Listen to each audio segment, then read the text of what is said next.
and in the end, Wayless did die, but it looked like the lane was always in Wayless's favor. Yeah, and Wayless has looked very good on these kind of offbeat champions, and I guess he's probably happy that something like AP mid Cho'Gath seems to be the flavor of week 8 here. But we are into game 2 now. Snake will swap over to the blue side for this matchup second game. LeBlanc is the first ban there. Nunu banned again there by LGD, and I wouldn't be surprised to see the same 3 bans from LGD this game. Yeah, I certainly wouldn't. That seems to be the 3 bans that you just throw at Snake regardless. Until they prove they can play something else, don't let the Juggermaw come through. Don't let them get Xerath. And Cho'Gath has been banned there. Lulu banned there again by LGD, but lots of respect shown to the newest member of the LPL's mid lane. Yeah, certainly, and I understand why. If you haven't played against it that much, it really only has been popularized very recently, then you just get rid of it. You don't want to have to deal with it, and LGD really respecting Rek'Sai on this patch, taking that one away after first picking it last game. Yeah, so going to ban that away. Don't want to give it over to Beast, who's looked honestly great on the Heck Room as well. The Ari band's nice again. More respect here for Wayless. And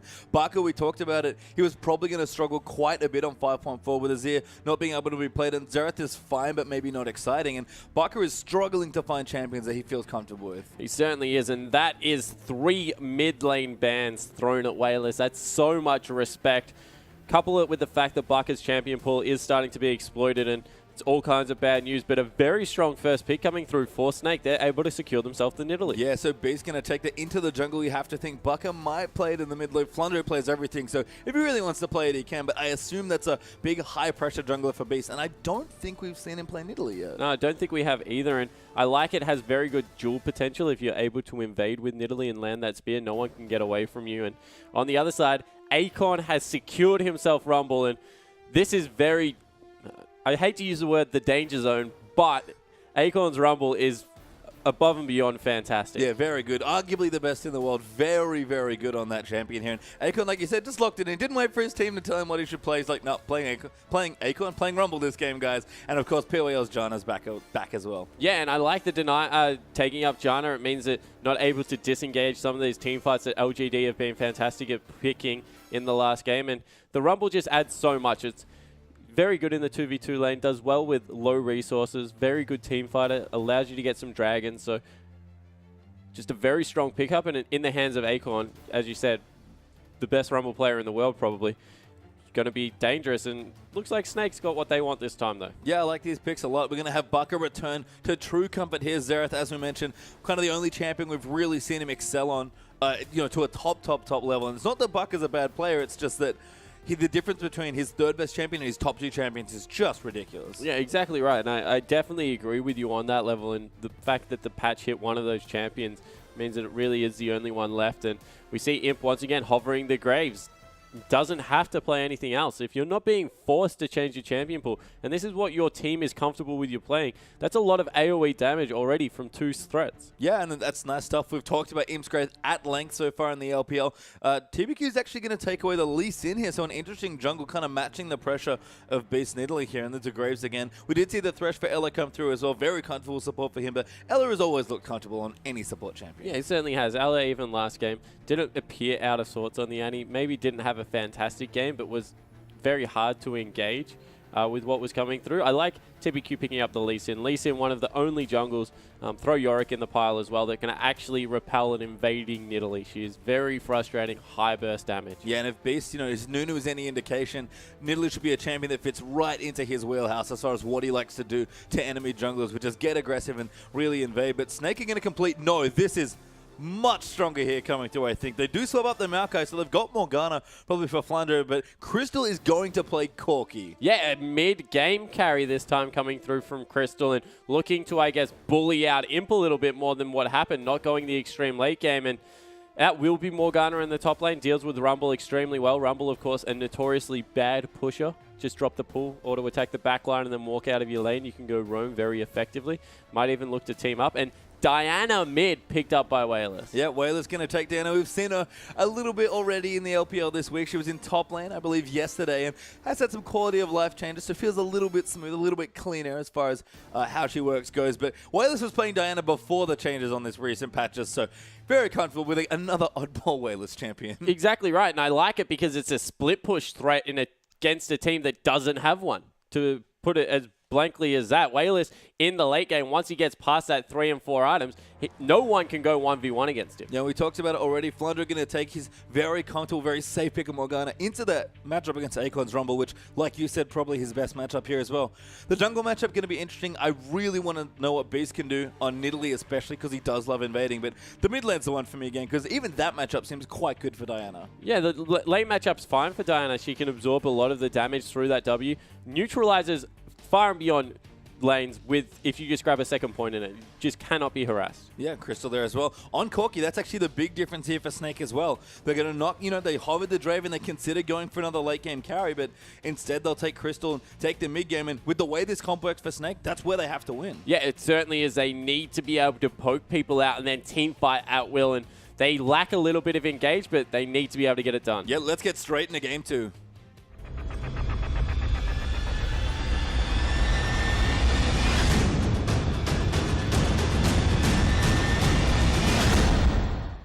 And welcome back for our second game here. Snake versus LGD. Snake currently down a game here. They're ahead of LGD in the standings, but you have to think that if LGD can secure the 2-0 here, that will not last long. Yeah, exactly right. LGD looking to make a late push into that top 3.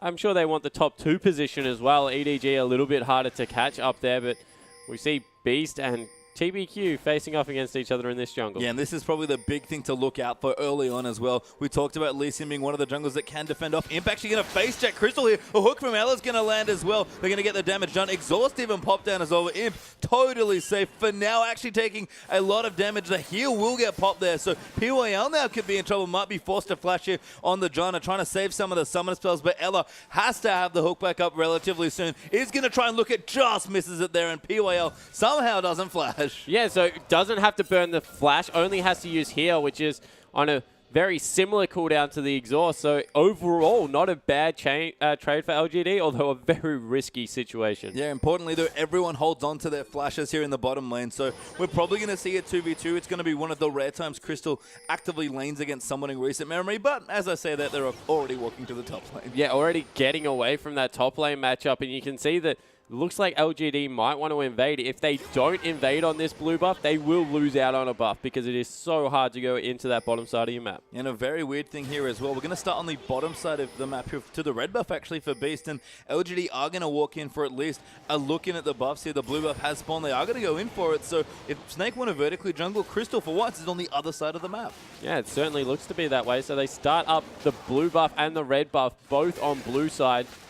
And they look like they're going to both be able to take it. Of course, Nidalee a much quicker jungler. No, Beast though walking in towards his blue buff. That's not where he wanted to go, and he's going to miss out on the buff. TBQ might even get a 3 buff here if he can move fast enough. Yeah, they definitely does need to be careful that he doesn't go straight to his red here. If he goes to the red, the duo lane will be in a position to be able to stop that, and they're collapsing all 4 members. Yeah, really smart stuff here. Ella gonna look in. Only level 1, has to flash hook really if he wants to engage, and Nidalee can't close the distance. He'll just tap the trinket wall with an auto, and LGD get everything they want there. Yeah, they get everything. They even get the red buff because Gromp was started up. That will be the successful 3 buff, and that's horrible news. And Flunder, again, level 1 here against the Graves. You talk about this a lot when LGD put Imp into a lane swap, and they do it often. Graves just by himself, fantastic laner. He certainly is. His passive really is what seals it for me. He's got all the, I guess, benefits of being a ranged carry in a 2v1, the buckshot, but it's really that passive that allows him to tank up minion threat and dish out a lot of damage. So like him in the 2v1 situation. However, what is confusing me is it looked like Snake had for once picked winning lanes and then avoided playing into it. Yeah, Graves' Corki is very tenuous. It's very volatile, but Crystal would have been fine, I imagine, in that matchup. But like you said, wanted to swap out here. Crystal's going to get left alone to farm a bit, and Snake, maybe old habits die hard. I did expect them to 2v2. Yeah, and so now we see that we have a Morgana trying to CS under turret, doing a fantastic job so far, but won't be able to fight 1v1 versus Imp. As long as he doesn't get hit by a bind, which with quick draw he shouldn't be able to, Imp will be able to style on this lane. Yeah, and the biggest issue now as well is that Beast just hasn't had a start at all that he can really be comfortable with, and that's the big issue. I mean, we talked about Beast putting out a lot of pressure on the Nidalee. No pressure so far after the 3 buff. Yeah, exactly right, and that's the advantage of it going across there. And looks like there's even been a red buff pickup here for Acorn, so he's very healthy in the top lane, level 3, and with that shield and all his abilities, going to be able to CS relatively well. Yeah, and again, Morgana, like you mentioned, fine in the matchup against Rumble. Crystal, he'll be okay on the Corki, but very weird to how this game started, and LGD have gotten full advantage of the early game they chose. Yeah, they certainly have, and this is the thing. I feel like Rumble is a better 1v1 against an AD carry than what Morgana is, because of the fact that Morgana can push the Rumble around, use Flandre to roam. He's very good teleporter, one of the best users of teleport I've seen, as we have Beast coming in the mid lane. Yeah, good bit of pressure, but a nice juke there from Wayless. Just a bit of poke damage there for Baka, but no spear landing, no nearly damage, basically. Yeah, and you see how tanky already this Diana is. Just so hard to push her out of lane. And yeah, so it just makes sense from a composition perspective for this time to not dodge the 2v2, but giving the respect that Imp deserves on the Grave, being able to get in there, and they've actually sent Flandre into the 2v2 matchup. Yeah, he's actually down with Ella there, sort of hanging out. We see this a lot in lane swap situations. Crystal will get experience, which is nice on the Corki, especially for that ultimate to really get out all the damage. But Snake, again, kind of playing like they have a Draven, as an example. Yeah, exactly right. And this scaling tactic that they use, I do like the point about the levels, however. Corki, very good with level 6. We'll be able to siege down turrets with that 6, as well as the Sheen coming through, probably most likely in a 1v1 lane. We'll be looking for some burst damage, and we see TBQ being caught out, going for a little bit of an explore. Yeah, actually does get the ward down there, so maybe looking for the blue buff re-invade there, although I don't think the ward will last long enough. Although, actually, no, it was a green ward, so should last long enough to see the buff come back up again. Just kind of moving through. Imp will clear at a pink ward. Very valuable information. And Flandre, alone with his Morgana right now, can't do anything to stop them. He certainly can't. And he's, I guess, just concentrating on getting his farm up, looking to pressure the lane. And now that he's at level 4, as soon as he gets to level 5, has 3 points in that pool, will be able to push out the lane pretty successfully. But just the situation that they're making the early game harder than it should be. Yeah, which is a weird thing, because Snake just felt like everything that was going pretty well for them here. Again, they picked standard lanes, they picked a fight, and all of a sudden it all gets undone. And they initiated the lane swap, so early game shaking out a bit wonky here, and Beast is the big problem here. He just hasn't been able to do what he really wants. Yeah, exactly right. Not utilizing that Nidalee. Hasn't even gone for the tier rush, so not going for a late game build. Looking more for the early game situation, and in the top lane, gank. Yeah, Akon looks to be in trouble. A great hook lands in there as well. The spear will follow in, and Akon absolutely dead. Crystal gets first blood. Yeah, so that's very good play coming out. Picking up first blood for Crystal will help him. Dragon falls at the same time over to LGD, but that's 1,000 gold advantage now, just off the back of the first blood, all of the assists. Yeah, and this is one of the weirder things that will happen, I guess, with these two team comps, is that there's a lot of mid-game power for both of them, and really, where do you want to trade your flat gold for your dragon advantages? Because it's a very tenuous balance. Yeah, it certainly is, and I guess the fact that there's a rumble in the game means that they probably weren't going to fight for the dragon anyway, so picking up the first blood is a good trade. Yep, as we see Baka in the mid lane. Wayless level 6 now, so is Baka, but has to be careful to dodge those Qs, because that ultimate will get Wayless straight on top of poor immobile Xerath. Yeah, it certainly will. However, does also need to be careful of the shocking orb. Just a lot of upfront burst damage, and presenting your face as a target is extremely attractive. Yeah, it did get nerfed actually though in this patch, so interestingly not as good as it once was. The stun, a little bit less ridiculous now. Yeah, it certainly is. And we see in the mid lane, Wayless just having no problem farming 62 CS to 64 against a poke-heavy matchup.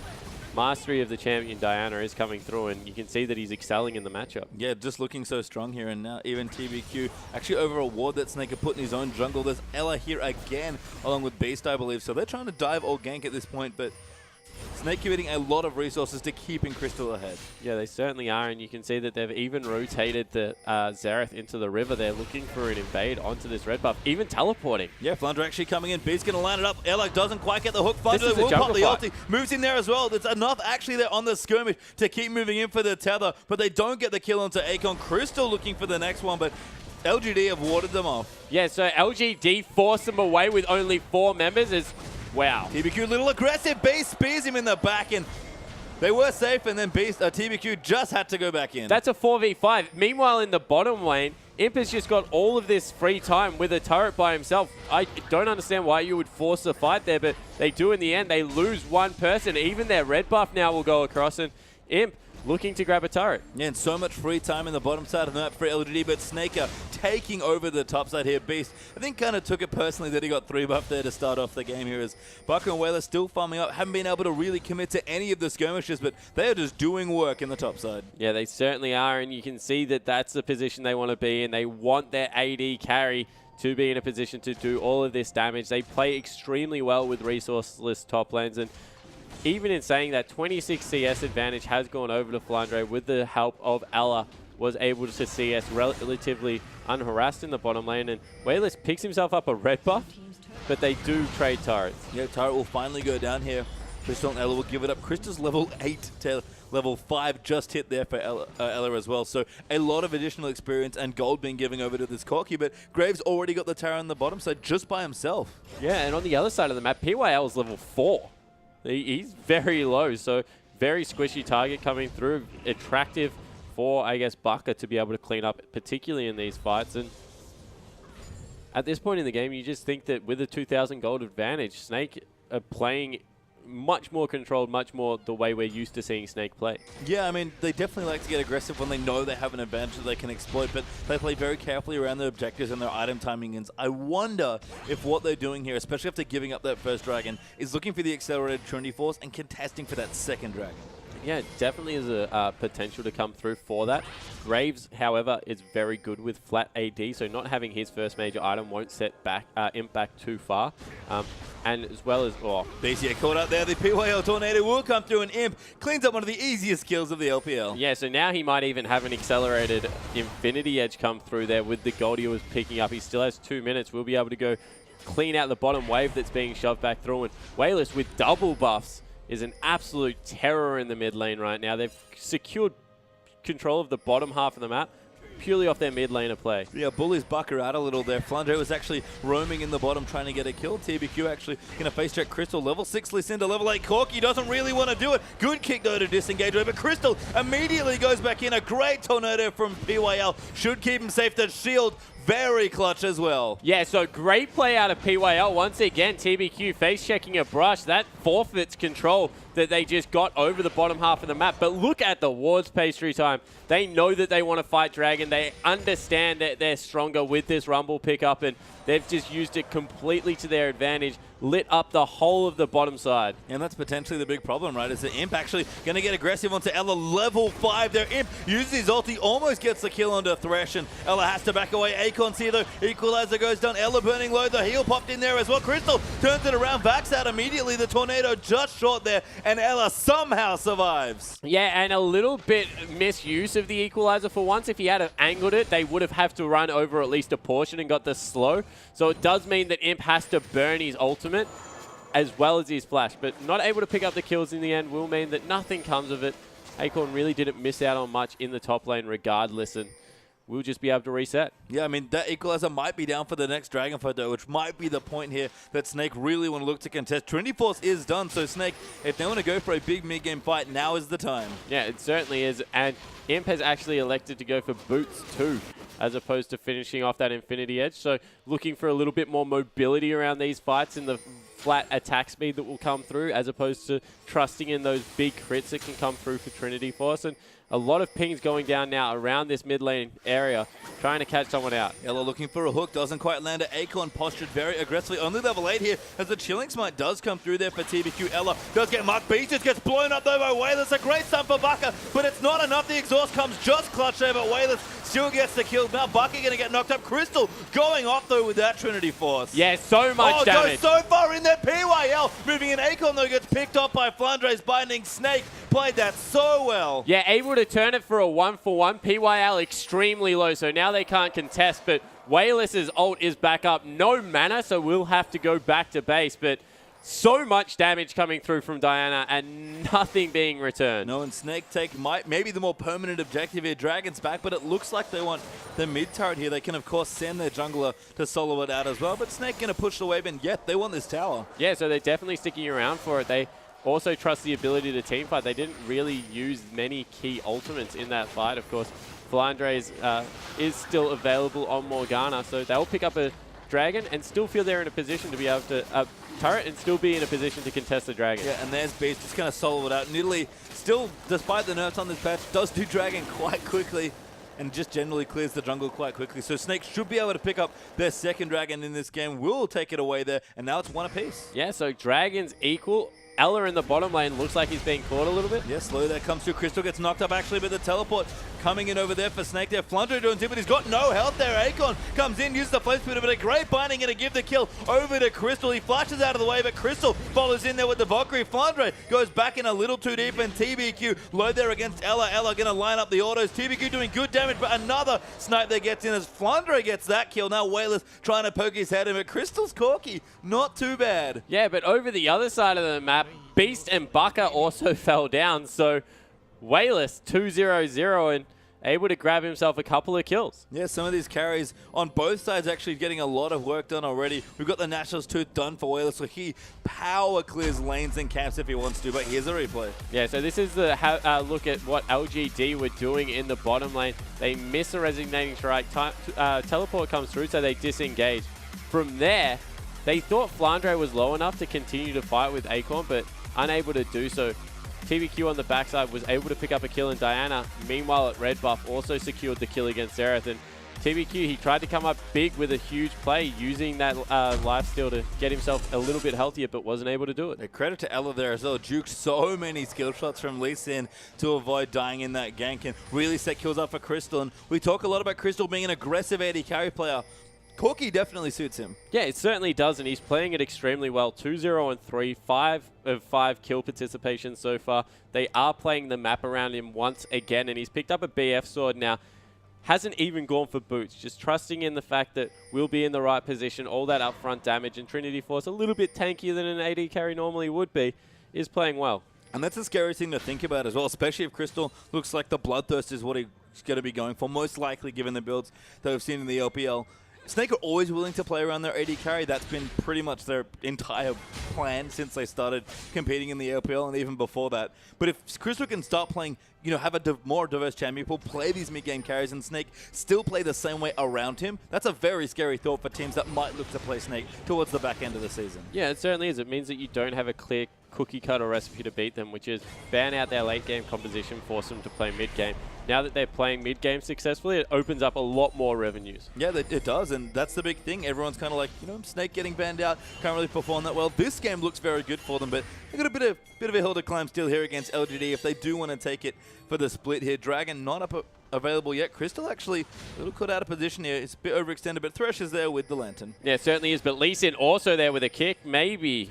Lines it up. Actually just missing Minion there, getting in the way for Crystal. Very nice use. And now Acorn in the top lane. Going to get assassinated there by Beast. Point blank spear nails him, and Flandre just helps for the assist. Yeah, able to get in there and make some action happen in the top lane. They'll pick up a turret as well maybe for it. Nidalee, of course, with that attack speed steroid, is able to assist in pushing turrets relatively quickly, but with the lane returning, not able to do that, they will recall and get out. Yeah, and still going through the tier actually is Beast as well. Does have the Magus and the Trailblazer built up already, so fairly strong early on in this game as the Nidalee, but building up towards that tier, it will stack quite quickly, but it was pretty late that she got that. Yeah, it definitely was. Only at about 150 stacks at 17 minutes. You do want to have finished that one up at about the 24-minute mark, so not fantastic itemization coming through there.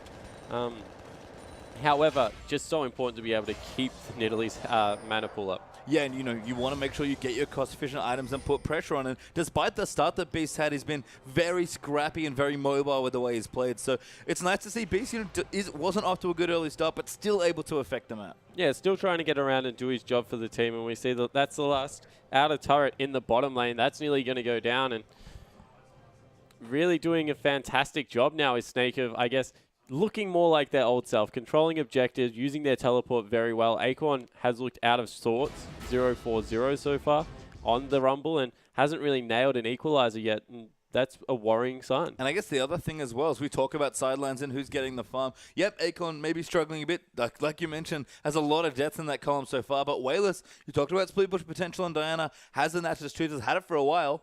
Not been able to get to a side lane to push it out. Yeah, exactly right. And you have to think with all of the wave clear that comes through from Baka, that maybe they would just answer it with wave clear and pushing down mid lane in response themselves. So the Diana, I understand why it was picked up. Very strong 1v1 threat, but hasn't been able to utilize it. No, and that's just something where Wayless has not really had the fight they wanted. And that's what I like about how Beast has been playing Italy, is that very scrappy, really separating the map. Crystal's just anchored to a lane where he's not afraid of anyone after the start he's had. And Snake are just never letting LGD get a big 5v5. Yeah, it definitely doesn't look to be that way. So we see that they're setting up a brush gank. Yeah, actually, Wayless now finally split pushing, but he's going to get ganked for it. Ella plays him back there. The box traps him as well, and Crystal gets another kill on Corki. Yeah, another massive kill as well. That was the start of the split push coming through. They used teleport to try and get down inside and weren't able to survive, so they'll pick themselves up a turret off this.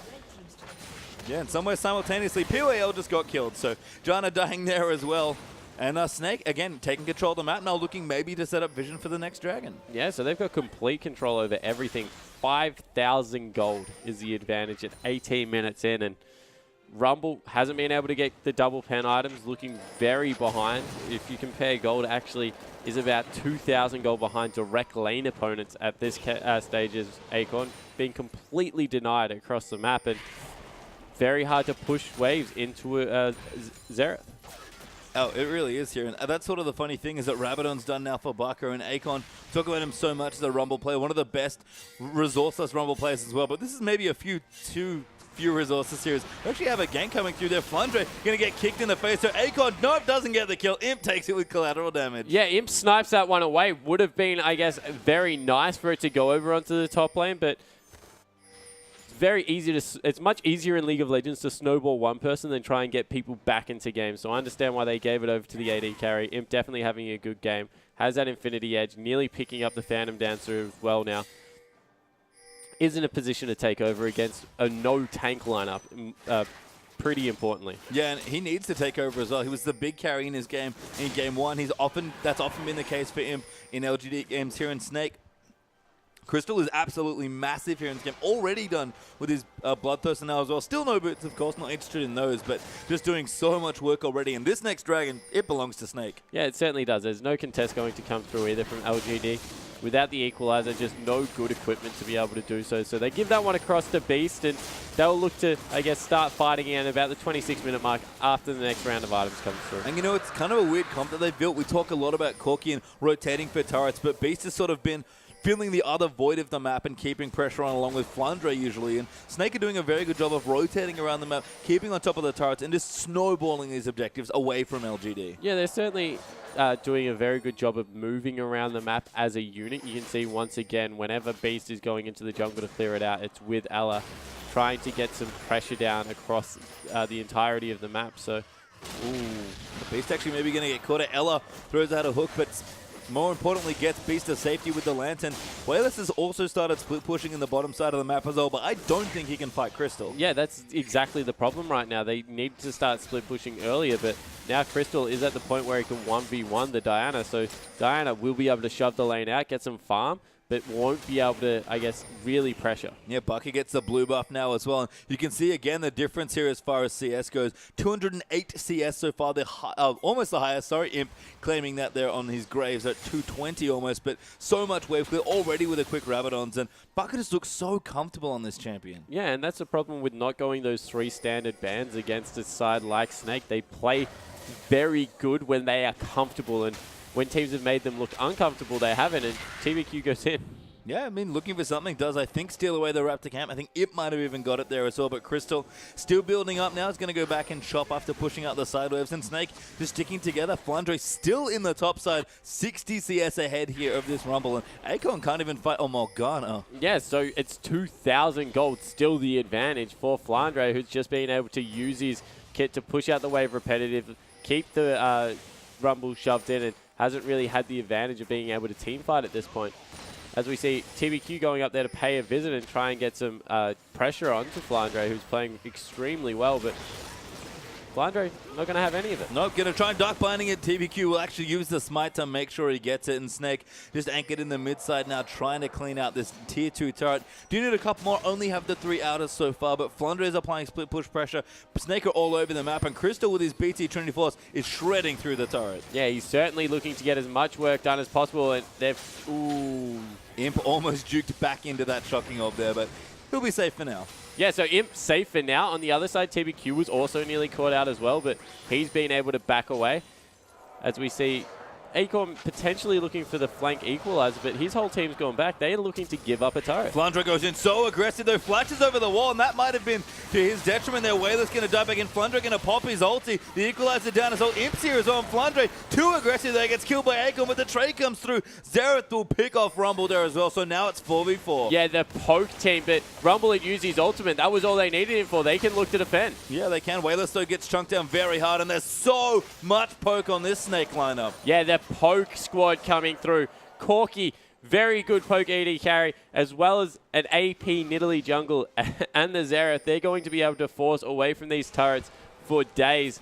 And the split push really can't come through as an answer because they're not strong enough to leave 4 members. Yeah, I mean, it looks like a lot of comfort champions here for Snake, and that is true, especially in Bucker's case, but they've built a very good comp around their mid lane almost here. We've got the Nidalee, Corky, and Xerath for poke. Great disengage between Morgana and Thresh, and Snake finally getting a group up. You see exactly what their comp does, 5v5. Yeah, exactly right. And with the build that Ella has gone, with the Crystal is gone, with the exception of the Sork boots, is very successful at pushing down turrets. With that Sheen proc and all the bloodthirsted damage that comes through that flat AD, we'll be able to make short work of them. And Acorn, he is so hungry for farm. He is scrapping around maps in pushed waves, trying to get anything he possibly can. Yeah, TBQ's here to support. So is PYL actually, but Flandre, very good top lane intuition here, keeping him safe from the potential 3-man gank for now.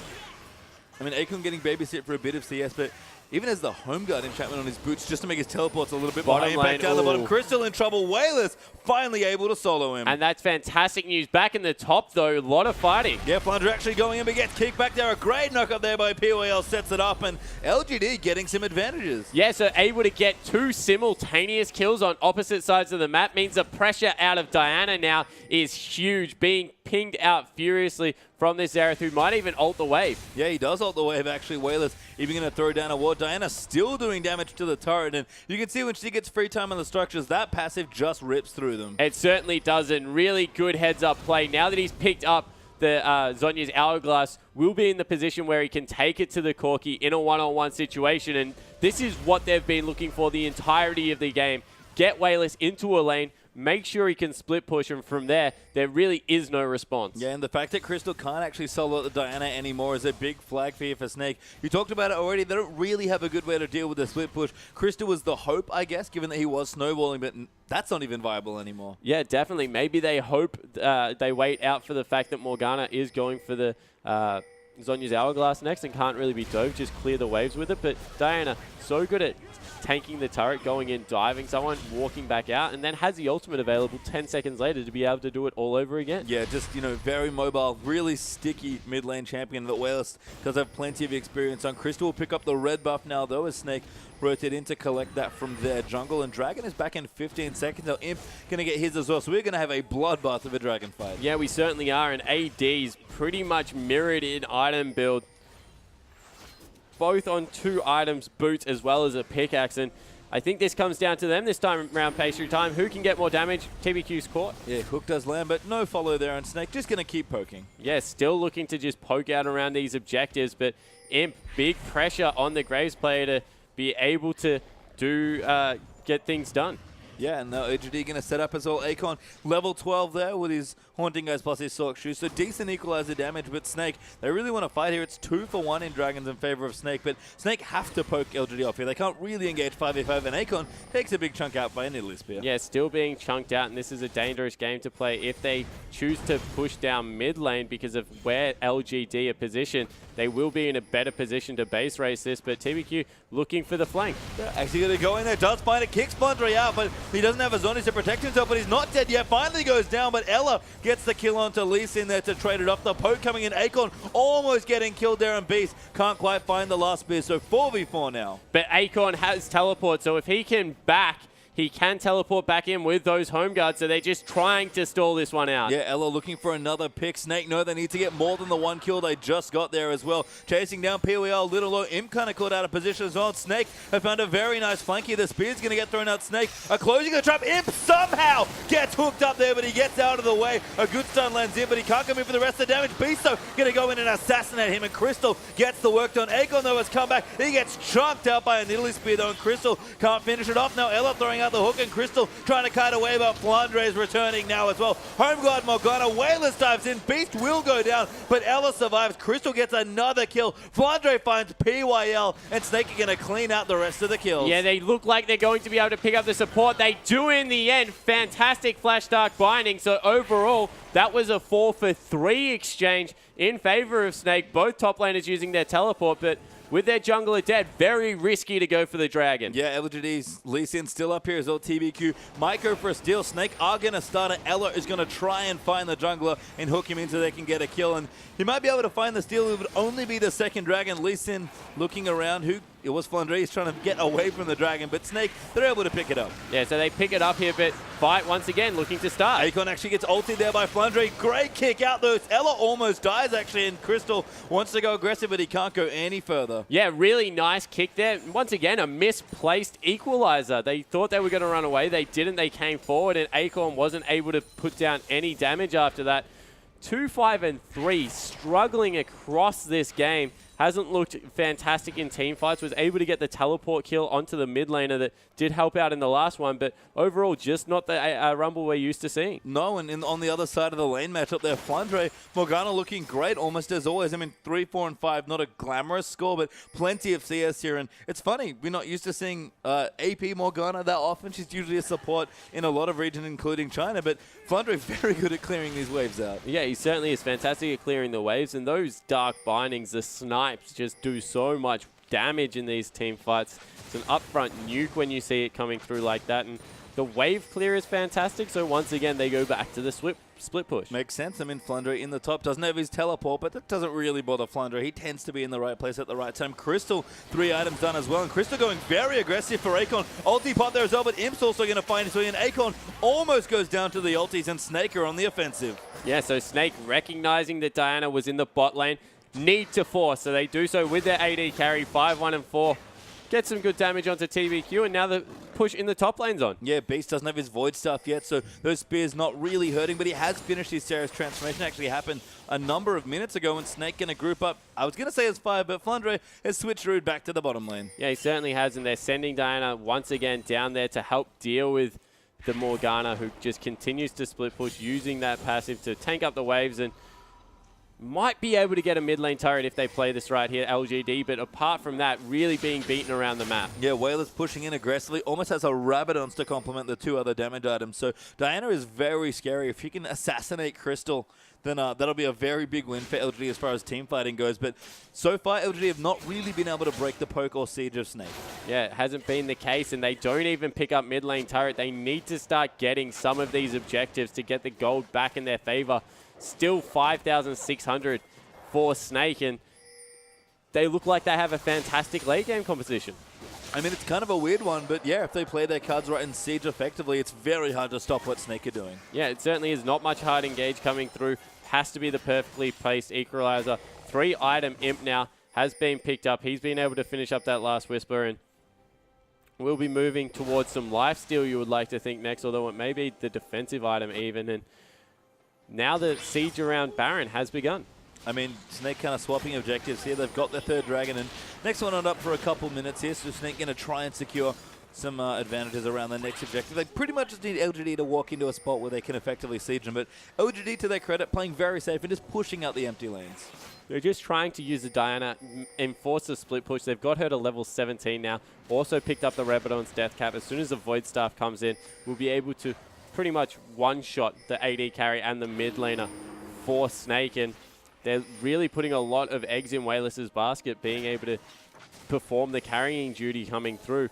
Problem is, it's just very good disengage coming out of Ella on Thresh. The Flay as well as the Box is going to be a very useful tool. Not to mention the fact that Zhonya's Hourglass now finished up in top lane for Flandre. As soon as they dive past him. He can flash into their team, use that Soul Shackles, Zhonya's himself, and then really is no answer. They have to split. Yeah, maybe even Black Shield Crystal or Baka just to keep them a bit safer from all of the Diana burst, and there is a lot of it. I even like that Baka and Crystal both recognizing that's the case and going for defensive options here. Crystal actually has an... now going to get caught up. Going to go back, and that's an amazing amount of damage, but Baka does get the kill. You can see what happens if they set up properly, but Ella looking for the hook, doesn't find it, but Snake, they get the pick. And if Wayless was able to get the Zhonyas off there, that nearly would have been a one-team fight with how much damage he did, but in the end, fantastic catch. Good vision control coming through from Snake and able to capitalize on a bad mistake. Yeah, the upcoming QSS and the Giants belt actually for Baka playing a bit of a hand there and keeping their carry safe. Yeah, it certainly was coming through.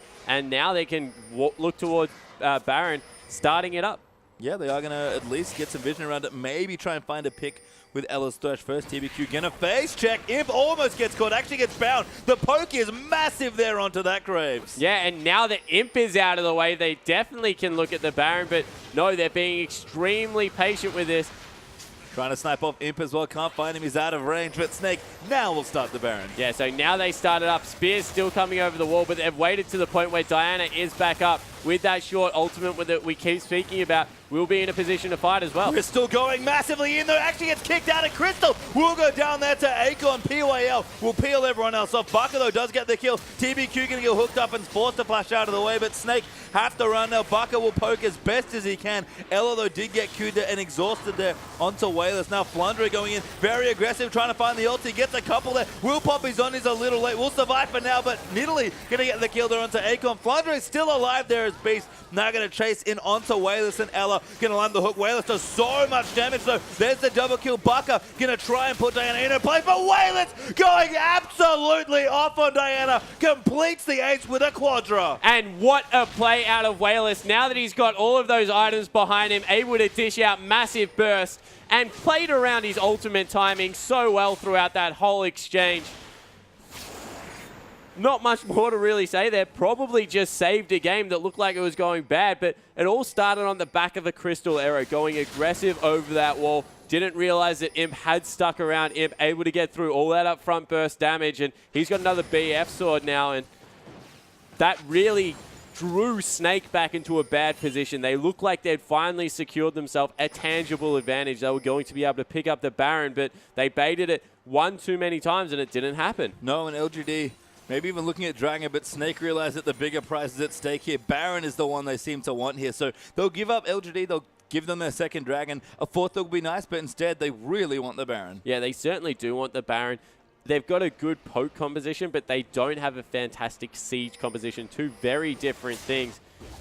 Great at forcing people away from turrets if they can land all of that poke, but apart from the Corki who can get the Trinity Force procs off, really not that much long-range damage. No, and yeah, they've kind of had trouble sieging at least the big inhibitor turrets like you mentioned, but Snake getting a bit greedy, going to try and get both objectives it seems like here. We already have TBQ on top of the Dragon, I believe, and Snake will clear at the Scuttlecraft. Dragon very low actually, I believe, yeah, about under 2,000 health left, but that will go to no. TBQ does steal it away. Ella actually pops the box, they're going to ride Crystal in. They might be able to get the kill. Kick landing in there as well, but Akon moving with the equalizer around the side for the flank. Crystal has to get out here, but the rest of the team collapses to peel. PYL going to go down to Flundra. Crystal chasing Akon so aggressively. A good Zhonya's, but Akon will go down. Phosphorus Bomb, little miss time, and Flundra now sniping out, trying to get Imp with a binding. Actually, great Zhonya's from Wayless to save him, and he has to get really far out of the poke. Yeah, binding lands, though. Play back there as well, and there's another kill for Corki. And that was just a bad split coming out of LGD. Carries on the top side, other three members on the bottom side.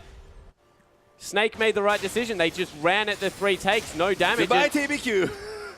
TBQ going down. Yeah, Imp actually now going down. So Flundra is Dom damage there as Nidalee comes in for the last of the kill. The ace gets completed and Snake will get Baron. Yeah, so Snake get Baron. LGD got Drake, but they also got ace on top of it. So very much in favor of Snake now. 10,000 gold in the lead. And once again, the equalizer that time was a little bit better position but just such a decisive call from Snake to run straight at the team. I mean, they just played it so well. They split everyone up. They're so good in scrappy team fights especially. They're a great team fighting team. Just split up LGD, kind of push them out, protect the Crystal when they needed to, and as a result, they get the Baron and break the base. Mid inhibitor goes down. Yeah, and all of a sudden, there's two Baroned up cannon minions in the base. They're going to take a while to sort out, although now the Baron buff does go away, and Wayless picks up a lot of that CS, and LGD have to stall this game out now. They can't defend siege turrets well. They need to use their advantage in the split push to be able to rotate around the map. But if Snake play this one well, you feel they can just group as 5, go into the bottom lane, use those Baroned up minions as well as Crystal's AD, and slowly chip down these turrets. Yeah, and Crystal is so strong now. Probably going to finish at least the Mercurial Scimitar with the gold that he's gotten. Flandre actually has to defend the waves in the top half as well, so he's pushing them back. There are massive minion waves that LGD managed to push on the side, but that kind of feels irrelevant now because their mid inhibitor's gone. Yeah, it certainly does, and now they're setting up some brush ganks, but that's not really going to do much.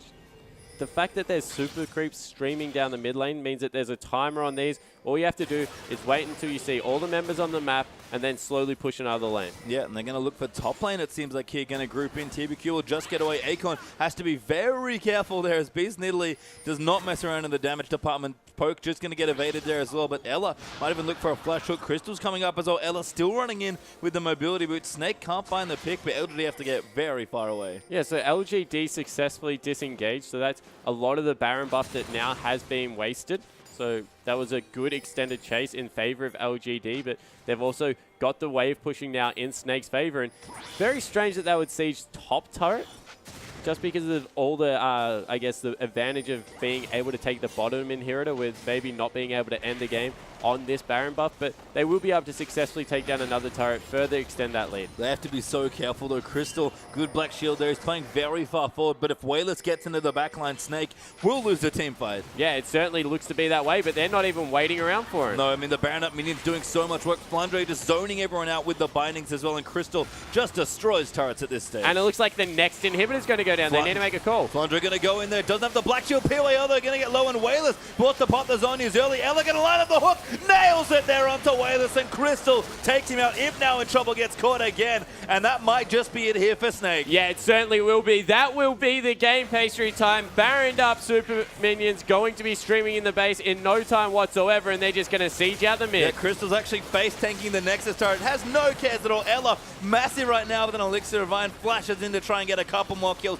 Flandre going to zone them out. Crystal going deep once again. He really wants to stack that KDA. Lee Sin just gets evaporated off the map. Flandre goes massive in the game, and Snake do tie it up with LGD. Yeah, and really impressive performance, picking on Akon. Rumble not able to get going whatsoever, and off the back of that, they just across the map used how strong Flandre was to start these fights, landed skill shot after skill shot, and Crystal was a beneficiary of it all. He was, and I mean, credit to Snake. We asked them, we said, you know, on 5.4, they're going to have to do something different. Game 1 was quite different and looked fine, but they couldn't really find the edges to make the Kalista work and get Crystal going. Game 2 completely changed how they play and looked very good with the mid-game comp. They certainly did. Ran a mid-game comp. They had a Corki. They ran a pseudo-poke comp that in the end came out absolutely massive. In the jungle, Beast Nidalee looked great, was able to follow up, maybe a questionable item pathing in the start, picking up the tier very late, but got the transform and got everything he needed. Yeah, and just a great looking game for Snake. I mean, LGD looked fantastic in the end of Game 1 and throughout the series, so credit there as well, but as a result, both teams will stay in the places that they've gotten, so don't go anywhere, guys. We'll take a quick break as the battle for playoff runs continue. Gamti are taking on Energy Pacemaker next.